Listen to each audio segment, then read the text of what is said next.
I'm thrilled to introduce the next speaker today. Dan Lok is no stranger to the world of digital marketing. He has written some of the best-selling books on strategies for personal success, and he has mentored countless young minds to gain financial freedom and develop their personal brand. He is the definition of true hustle and currently owns 21 companies. I just want you to let that sink in for a second. Please join me in welcoming Dan Lok. If I had $1 million, if I had $1 million, will I buy your house?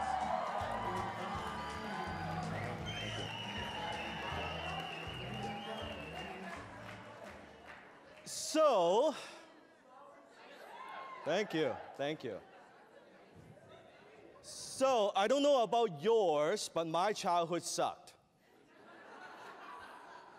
I was born in Hong Kong, and I immigrated to Canada years ago with no money, no connections, and not a word of the English language on my lips. Now, as you can tell from my thick accent, English is not my first language. In fact, some of my friends, they say I still speak like Jackie Chan. Come on, I'm better than Jackie Chan, right? So, when I was growing up in high school, I was one of the only 3 Chinese in my school. So I was an outsider. And growing up, I didn't have a lot of friends. And at the time, because I spoke funny, I didn't get along with the other kids. I mean, they made fun of me, they teased me, they laughed at me. I got beat up a couple of times. In fact, how many of you still have friends from those high school and growing up days? Can I see a show of hands? Wow, well, good for you, because I have none. Okay? I have a few enemies, though. I have a few enemies.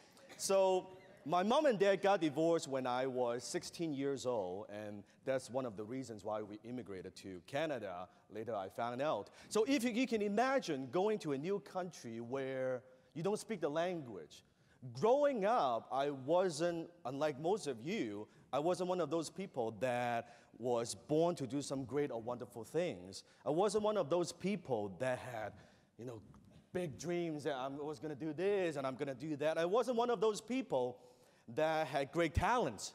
I was what my instructor would say, average intelligence, or sometimes below average intelligence, depends on the course.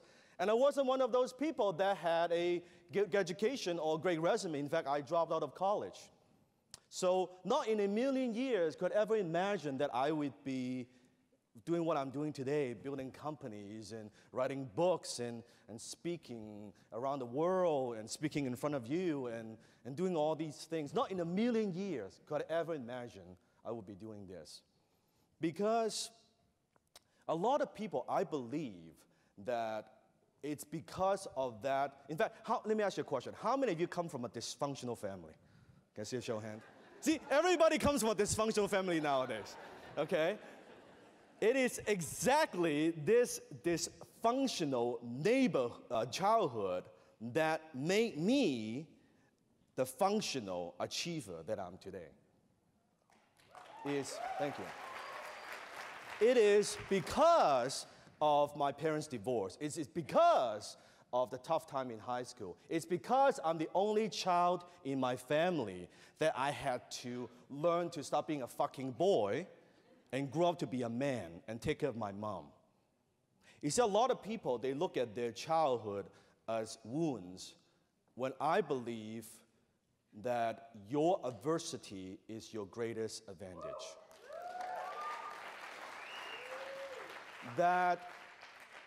So the very first lesson that I would like to share with you is that I hope that your childhood sucked too.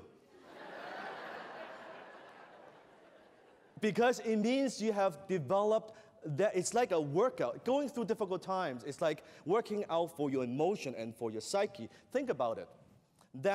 How do you work a muscle? How do you work a muscle? You put pain and you put stress on it.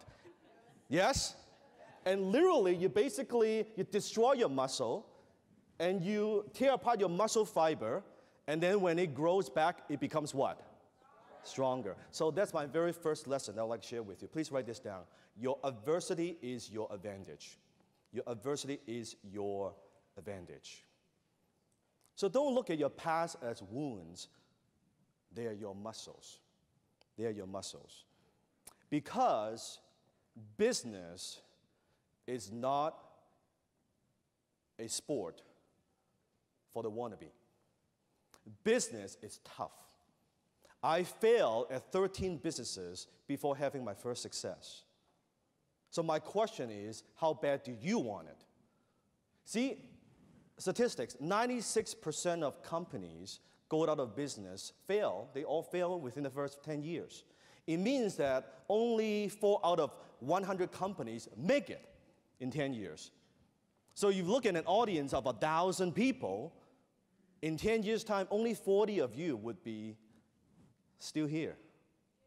So business, the game of business, is not for the weak. The game of business is not for the wannabe. The game of business is for the ambitious. The game of business is for the committed. The game of business is for the people who do whatever the fuck it takes to succeed.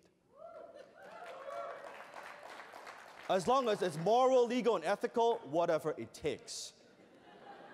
I mean whatever it takes. In fact, I haven't met a super successful person in my life that hasn't overcome a lot of adversity. Let me prove it to you. Okay, let me ask you this question. Let's do a survey here, okay? Put up your hand if, like say with bad mistakes or bad business decisions, put up your hand if you've lost over $10,000 in business. Okay, now keep your hand up, keep your hand up. Keep your hand up if you've lost more than $50,000 in business, okay? Now keep your hand up if you've lost more than $100,000 in business. Keep your hand up if you lost more than $500,000 in business, okay? Keep your hand up if you've lost more than $1 million in business. Keep your hand up if you've lost more than $2 million in business. My fucking hand's still up.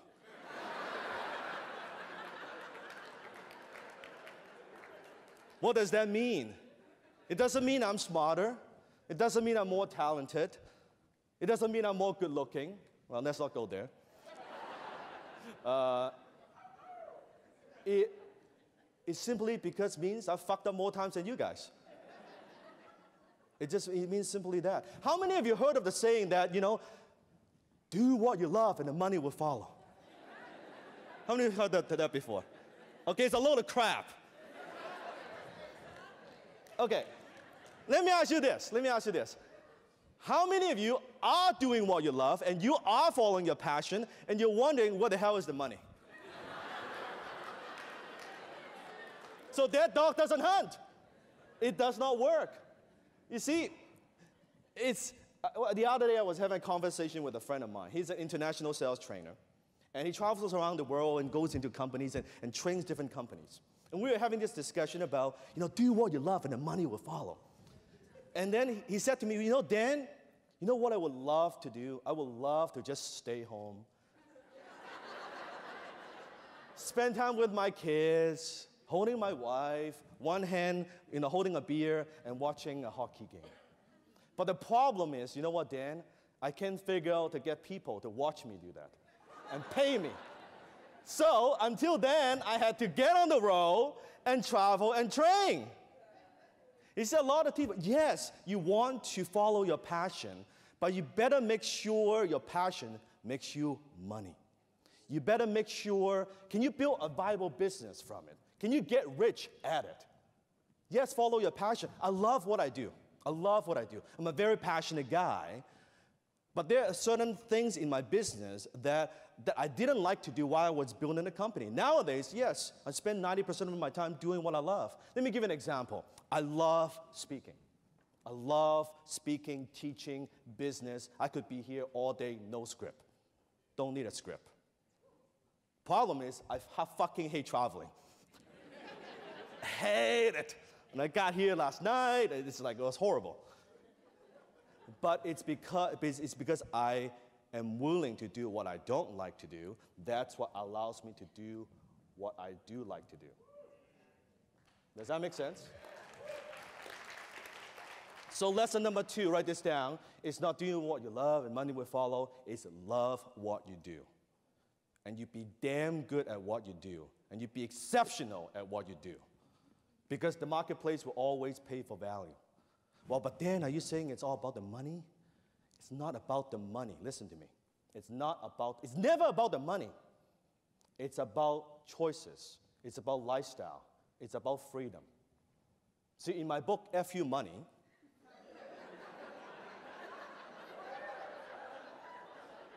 I talk about freedom. See, freedom is not the ability to do whatever you want. It's not. Freedom is having the luxury of not having to do something when you don't want to. So you don't need to take crap from nobody. That's freedom. Because it makes no sense to me when you work hard and you do your best and still have to struggle to make ends meet. I believe that entrepreneurs who do a good job, deliver value to the marketplace, deserve to be well paid. Let me ask you a question. How many of you believe you deserve to be well paid? Hell yeah. You see, money earned, write this down. Money earned is a byproduct of value creation. Money earned is a byproduct of value creation. The more money you make, the more value you deliver to more people. It simply means that. The more value you deliver to more people, more impact, the more money you're going to make. I make a lot of money because I serve a lot of people. It's very, very simple. There are some other people, like, Wall Street guys and this and that, they do it some other ways, but most successful people, they're successful because they serve a lot of people. In fact, let me ask you a question. No bullshit, okay?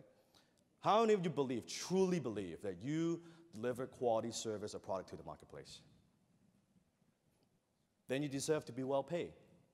You see, it's thinking to yourself that you should shortchange yourself by being, poor and noble and doing your thing. It's just not a good idea.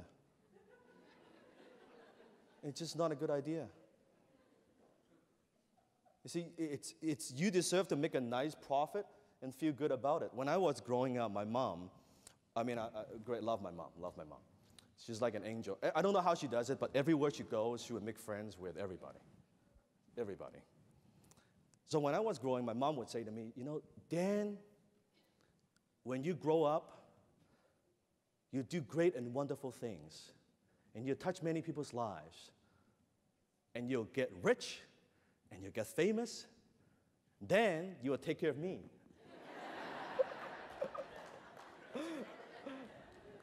Very smart mom.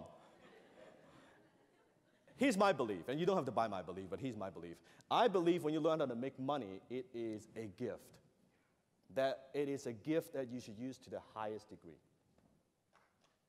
That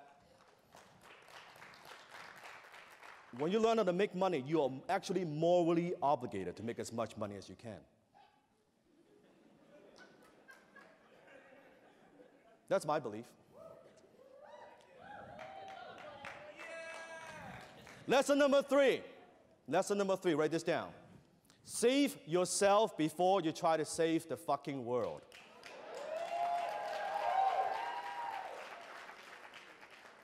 The best way to help the poor is not to become one of them.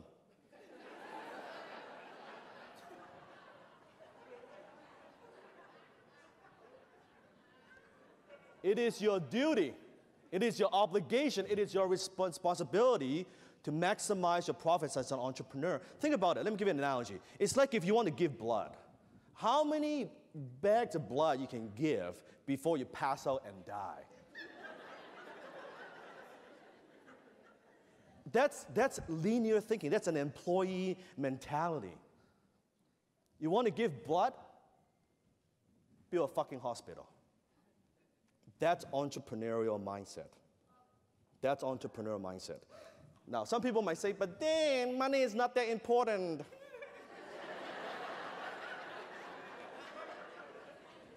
Right? Oh, Dan, money doesn't buy you happiness. Well, talk to my wife. If you don't think money...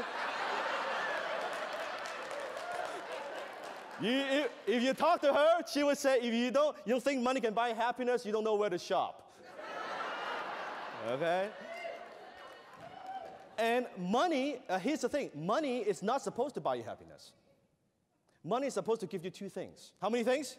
Two things. First, money gives you comfort. Makes your life a little bit easier. And second thing is, money allows you to extend the goods that you do beyond your physical presence. Only two things. When I hear, oh yeah, money is not that important, money doesn't buy happiness, very often, well, it's a stupid statement, first of all. But second thing is usually it's a defensive statement. It's usually people will say that either they don't have any, or they don't know how to get some. Guarantee. So from now on, you're gonna be a psychic. You hear people, oh, money is not that important, money doesn't buy happiness. Oh my goodness, let me think. You're broke. And they would be like, how do you know? I learned that from Socialite. You don't need magic power to do that. Most businesses fail, write this down, because they are not getting enough attention in the marketplace. If you want to grow your revenue, you want to grow your brand, you want to grow your company, you must get attention. You must get attention. Attention is a new currency. Money follows attention. Think of whatever products and services in your marketplace, in your industry, that are there products and services that are maybe less quality than what you're offering, but they're selling more. How many have seen that before? Yes. Why? Because they're committed. Those companies, even though they have a less quality product and service, they're committed to getting attention. They're committed to getting attention. Let me give you an example.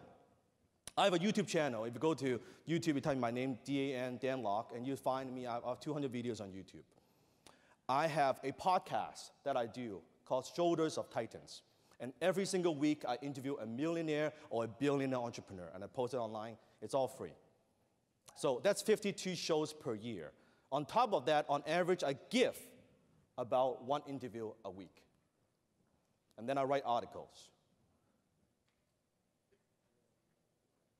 My question to you is, and that's not even how I make my money. This is just like a thing that I do in my spare time to kind of promote my personal brand, like spare time. If this is what I do in my spare time, what the hell should you be doing? You gotta get it out there. You gotta push your name. Because there's so much noise. I hear people, oh, but Dan, I put on like one tweet, or one Facebook post. How come orders don't come rolling in? Because it's one fucking post. Don't think in terms of one, not one tweet, 10 tweaks, 100 tweaks, 1,000 tweaks. Nowadays, it takes so much more to just cut through the clutter in the marketplace. There's so much, how many recognize there's so much noise in the marketplace? You have to do so much more just to get the attention. You have to. And also that means when you're getting attention, not everybody will like you.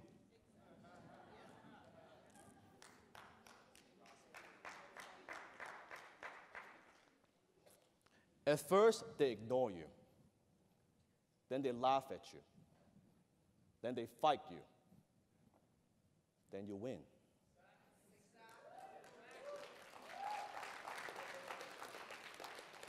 You want to wear a fucking red suit? You wear it.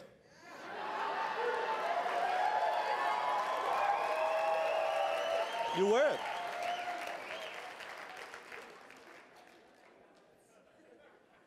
So lesson number 4, promotion over creation. Promotion over creation. Visibility is more important than ability. Visibility is more important than ability. Spend your time promoting your brand. You're going to make some enemies. That's good. You're going to get some haters. That's even awesome. That's good. One of my goals is to create a YouTube video that would get 100,000 thumbs down. Seriously. Because what does that mean? It means I'm getting what? Attention. Look at Kim Kardashian. It shows you don't need talents to make money. You just need to get, well, is she a great singer? Is she a great actress? What the fuck does she do? She gets attention. Yes, and people pay for their attention. That's what I'm talking about, something to be learned from that. So promotion over creation. Lesson number 5. Lesson number 5. So now you're promoting your products, you're promoting your services. The biggest mistake that a lot of entrepreneurs make is this. Lesson number 5 is this. Stop pretending and start asking. Stop pretending and start asking. Sometimes when I talk to an entrepreneur and I ask them, well, how's business? And they'll say, well, Dan, my business is fine.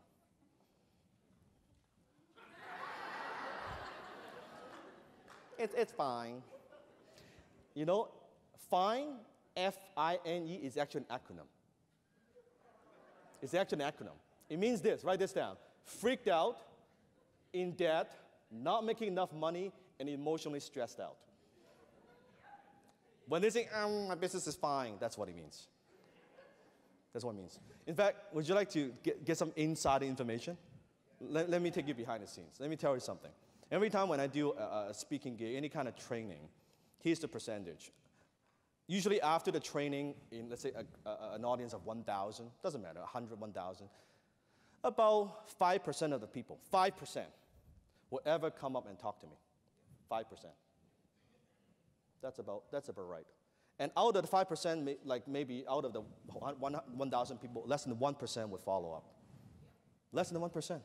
And I've been doing this for many years. That's the average. And it never ceased to amaze me that sometimes they would come up and talk to me, and they would tell me the stories, and I love to hear those stories. I live to collect those stories. Love those stories. And they would spend 20 minutes telling me, this, or how I started this, and I want to do this and that. But they never stop and ask, well, Dan, what do you think? They just don't ask. It never ceases to amaze me. And that's how most people are. And let me give you a tip. You get nothing else out of my talk, get this tip. If you want to develop, establish relationship with powerful, successful people, here's what you do. Do not go up to them and pitch your stuff. Don't try to sell them your stuff. Okay? You have to understand when someone comes up to me and say, oh, Dan, look at my product, look at my thing, can you promote it, You have to understand what it sounds to me.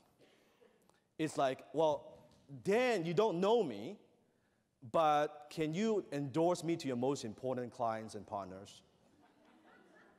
It's no different if I walk up to the street and I walk up to a beautiful woman and say, your place or mine?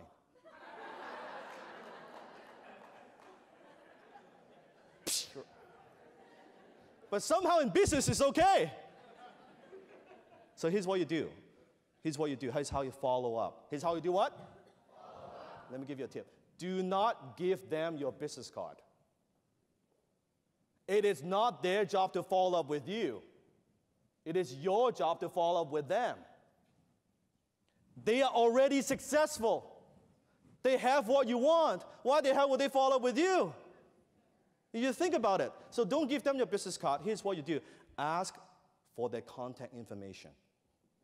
And once you have that, maybe a simple email. And then you follow up, and here are the 2 questions you ask. It's 2 simple questions. First question is, how can I learn more from you? Not to pitch your shit. How can I learn more from you? And second, here's my favorite. What is the most important project that you're working on that I or my network can add value to? I'll say it again. What is the most important project that I or my network can add value to? Don't go up to people and say, hey, would you like to buy my stuff? Would you like to do business with me? Write this down. Needy is creepy. Okay, needy is creepy. How many have met some of those people? I mean, forget it. Forget it. So, stop pretending, start asking. Lesson number 6, master, don't dabble. Master, don't dabble. Master, don't dabble. A lot of entrepreneurs, they have this, what I call shiny object syndrome. Okay? It's social media, it's Periscope, it's Twitter, it's Facebook, it's whatever flavor of the week or flavor of the month. They never take the time to master anything. Yes, Simon. Yes. I have one more secret, so should I? Thank you, thank you. We got 2 minutes, 2 minutes. Thank you, thank you. So master, don't dabble. Focus on one thing and build on the next. Master one. In my career, I focus on building one skill first and then build the next. First, I focus on marketing, then I focus on internet marketing, then I focus on management leadership, then I focus on deal making, investing, but one thing at a time. So my approach is more like this. Most entrepreneurs' approach is like this. You got to build one thing, be successful, and then work on it. Lesson number 6, very last lesson is this. You don't have to get it right, you just have to get it going. You don't have to get it right, you just have to get it going. Most entrepreneurs, here's what they do. They mentally masturbate too much. I don't know, let me think about it. Oh, I'll get back to you, let me talk. No. Perfection is the enemy of progress. So you know what? You wrote an article you don't like, who cares? Upload it. You create a video that you don't like, who cares? Upload it. You wrote a blog post that you don't like, who cares? Tweak the crap out of it. There's a great quote that I love from Reid Hoffman, the founder of LinkedIn. He said, if you're not embarrassed by the first version of a product, you've launched too late. If you're not embarrassed by the first version of your product, you've launched too late. So let this talk ignite that power, the drive, and the desire within you. And just go out there and just do it. Forget the naysayers, ignore these people, and just do whatever the fuck it takes and just fucking do it.